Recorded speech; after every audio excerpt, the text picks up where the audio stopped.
खबर देती है, काल खबर देता है, पर जीव बेखबर रहता है। छुपाता है अपनी मौत को, छुपाता है ग्राह से पकड़ा गया है, कभी बाल रंग के, कभी चाल बना के, कभी मकान बना के, सोचता है अमर हूं। मिस्त्री को कहता है कम से कम 200 साल चलना चाहिए। अरे तू तो 2 साल में निकलने वाला है भाई।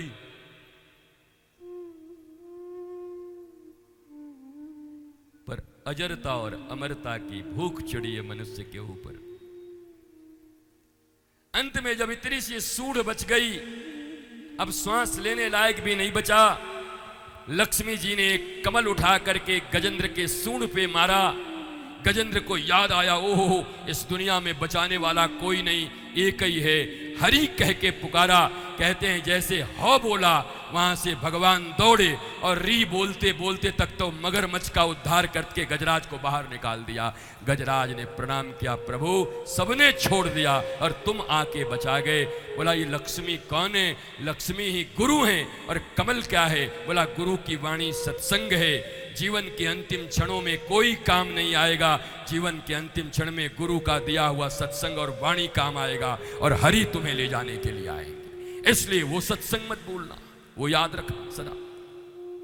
महाराज गजेंद्र और यही गजग्राह की यही लड़ाई है, हमारी तुम्हारी लड़ाई है, नाम गजग्राह की। हमारे शास्त्रों में पशुओं के ऊपर, लोगों के ऊपर सब दिए हुए हैं, है सब हमारी तुम्हारी कहानी। जिंदगी और कुछ भी नहीं, तेरी मेरी कहानी है।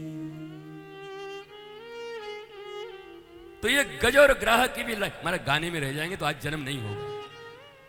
आज देवकी मैया आके हमें गरिया देंगी, फिर बोले तुम हमें जल्दी जन्म देनो है महाराज।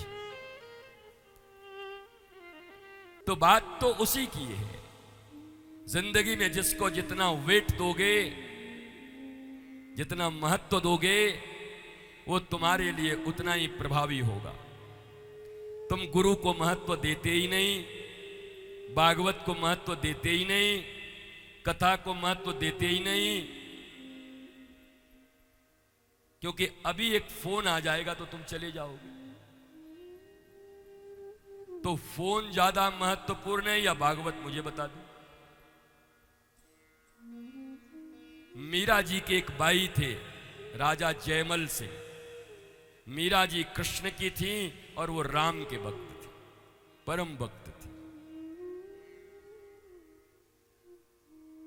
उनका एक फुफेरा भाई था जो बार बार आक्रमण करता था इनके ऊपर राज्य को मिलाने के लिए। इनका नियम था वो सुबह राम की 2 घंटे पूजा करते थे, और नियम ये था कि जब राम की स्तुति और पूजा में जाते थे, कोई भी काम अगर आ गया और अगर पूजा गृह में आ गया तो गर्दन कट जाती थी। राजा जयमल सिंह, ठीक से पढ़ लेना, मीरा के भाई। फुफेरे भाई को पता चला, उसने इतनी बढ़िया सेना तैयार की कि 2 घंटे में ही तख्ता पलट कर दूंगा जब ये पूजा करने जाएगा। वो पूजा करने गए और इसने भयंकर सेना को लेकर के लूटपाट मचा दिया। अब राजा के पास जाए कौन? तो मां ने कहा मेरा गर्दन कटे तो कटे, बताऊंगी तो जरूर बेटे को जाके कि सारी प्रजा खतरे में पड़ गई है। मां आई, जयमल सिंह ने ऐसे देखा, आंखें लाल हुई। चूंकि मैया थी इसलिए कुछ किया नहीं, लेकिन हटे भी नहीं, चुपचाप ऐसे बोले बेटा युद्ध, और स्तुति में लगे रहे। 2 घंटे के बाद बाहर निकले थे, देखिए कोलाहल मचा हुआ है।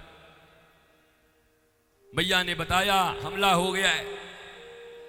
अस्तबल में गए अपने घोड़े के पास, फटाफट सेना तैयार कराई, अपनी सेना, बाकी तो युद्ध चल ही रहा था। घोड़े के पास गए तो देखा उनका जो निजी घोड़ा था वो हाँफ रहा था, बड़ी तेजी से हाँफ रहा था।